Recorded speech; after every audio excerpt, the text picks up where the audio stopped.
أعوذ بالله من الشيطان الرجيم بسم الله الرحمن الرحيم رب اشرح لي صدري ويسر لي أمري واحلل عقدة من لساني يفقهوا قولي اللهم صل على محمد وعلى آل محمد كما صليت على إبراهيم وعلى آل إبراهيم إنك حميد مجيد اللهم بارك على محمد وعلى آل محمد كما باركت على إبراهيم وعلى آل إبراهيم إنك حميد مجيد أما بعد السلام عليكم ورحمة الله وبركاته. I welcome you all to another class of Tajweed. Inshallah, on this week we are going to look into the first verse of Surah At-takweer. أعوذ بالله من الشيطان الرجيم بسم الله الرحمن الرحيم إذا الشمس كورت. MashaAllah, after we've had the recitation of this verse, inshallah we now identify the tajweed rules governing this particular verse. Bismillahir Rahmanir Rahim. إذا الشمس كورت. The first thing that we are going to observe here is the mad that is attached to the letter dal, that is either. As we can see here, we've not elongated the sound of the dal. What has happened to it? So if you can recall, in our previous classes, we've discussed about al-iltiqa'u sakinain, that is the union of two vowelless letters. So, and we've said it has the two different rules. We have the first one, which is al-hadfu, that is the elimination method, and the other one. So, in this case, what has been done here is what is known as al-hadfu. The letter of elongation has been eliminated in this place, and al-hadfu is applied to iltiqa sakinin, that is the union of two vowelless letters, in which the first letter out of the two comes in the letter of elongation. As you can see here, the first letter, which happens to be a letter of elongation, and then the next letter to it, which is after the lam ta'rif, that is after the lam ta'rif, that which is also silent in this case, but the letter shin is having shadda, which happens to be the first letter has sakin, that is the shin sukun, then shin fatha sha, right? The first letter, which happens to be the letter of elongation, then we have the letter shin, which is going to be active, because letter lam in this place, lam ta'rif here in this place, is totally silent because you are going to assimilate it. And the letter that is separating both these two letters is what is termed as hamzatul wasl. So the junctive hamza is one that is separating these letters. Usually, if you are talking about the iltiqa sakinin, we come across hamzatul wasl. Do you understand? So al-hamzatul wasl is differentiating them, is separating them. So both the letter of elongation and al-hamzatul wasl, both their sounds will be dropped out. That is, it will be silent. Then the letter shin, which comes immediately after lam ta'rif, will now be active. Do we understand? And we are going to talk about lam ta'rif itself. It is now going to be read as إذا الشمس كورت, إذا الشمس كورت, not إذا الشمس كورت. Do you understand? We are not going to say إذا الشمس كورت, but you are going to say إذا الشمس كورت. That is, you are going to merge the sound of the zal together with that of shin. So it's going to be read as al-hamza kasra I, zal fatha, shin sukun, shin fatesha, mim sukun, sim domasu, right? And the rest. So you are going to say either shamsu kuwirat. Do you understand? So the first rule that we can identify here is what is known as al-hadfu, which has been applied to the iltiqa of sakinain, that is the union of two sakin, which is this one comes in terms of the letter of elongation, which is coming before the second letter, which is having the sakin. Do you understand? So let's move further. إذا الشمس كورت الشمس كورت, right? We've not heard the sound of this letter lam, that is the lam ta'rif, and the type of elongation and the type of rule that we can identify here in the for the lam ta'rif is what is known as idgham. So the letter lam has been assimilated into the next letter that is coming behind it, which happens to be the letter of idgham, which is a letter shin in this case. So whenever lam ta'rif has been assimilated, its name changes to lam shamsiyya, that is idgham lam shamsiyya. Do you understand it? So what has been done here is what is known as idgham. So that is why we've not heard the sound of the lam.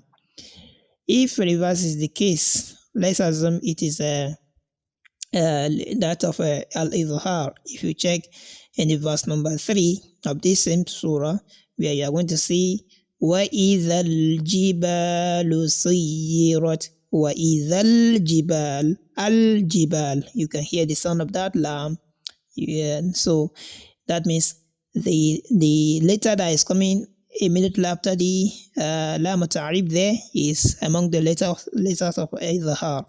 But in this case, in the verse number 1, which is either shams kuwirat, we've not had the sound of that lam, which means this is a letter of idgham is coming immediately after the lam ta'rif. That is why it has been silent. Do you understand? So then that is the second rule that we can identify there. Idghamul lam shamsiyya, assimilation of a lam of a particularization. So after that, there is this attribute of letter shin, which we can also identify, which is a part of the attribute of letter shin, which is known as a at-tafashi, that is a spreading around of a sound, that is spreading of sound of a letter from its articulation point until it collides with the front teeth. Yeah. So a letter shin is the only letter that has this attribute, that is at-tafashi. Whenever you pronounce the sound of a letter shin, the sound spread around, that is the hair spread around your mouth, then to your front teeth. So we call it letter shin, right? If you are producing the sound, that is how the sound will spread. Sh. Do you understand? So that is why we have either sh. You can hear that sound, the sh sound. Do you understand? So you are going to say either sh. Do you understand? Because the first letter is having sakin, you have to indicate it first before producing the one with the vowel. Do you understand? So we are going to say either shamsu kuwirat. Do you understand? Either shamsu kuwirat. So the attribute of letter shin here is what is known as at-tafashi, that is to spread around. Do you understand? So we've seen that. إذا الشمس كورت. I said الشمس كورت. Indicating the rule governing letter mim sakina here, which is the mim sakina. If you can go back to the to our previous classes, we've discussed about the rules governing mim sakina, and this type of rule that we can identify here is what is known as idharun shafawi. Idharun shafawi, that is labial manifestation. Labial manifestation, and that one is it has a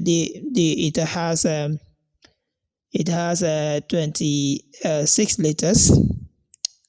If you exclude letter ba and letter mim, which are for idghamun shafawi and that of ikhfa'un shafawi. You understand? Then the rest of the letters belongs to al-idhhar. So whenever you come across either letter ta, letter sin, letter ha, and the rest, excluding letter ba and letter mim, then you are going to clearly pronounce that is the sound of mim. That is a manifest, that labial manifestation. So that is why I said either shamsu kuwirat, ashamsu kuwirat. You indicate the articulation point of letter mim, but there is no any nasalization in this case. Do you understand? As we know, al-izhar, it does not come with a nasalization. Do you understand? So let's move further. إِذَا الشَّمْسُ كُوِّرَتْ. I said الشَّمْسُ, right? The letter sin, the way I pronounce it. So, and is part of the attribute of letter sin again, which is among the letters of a safir, that is whistling letters. That is whistle. So, or you say sharpness in sound of a letter. When you produce it, you know, a sound, it passes through a tight passage. Do you understand? That is the front teeth, which is, it passes in the that of letter C. You know, if you are producing, it passes through the spaces in between the front teeth. Do you understand?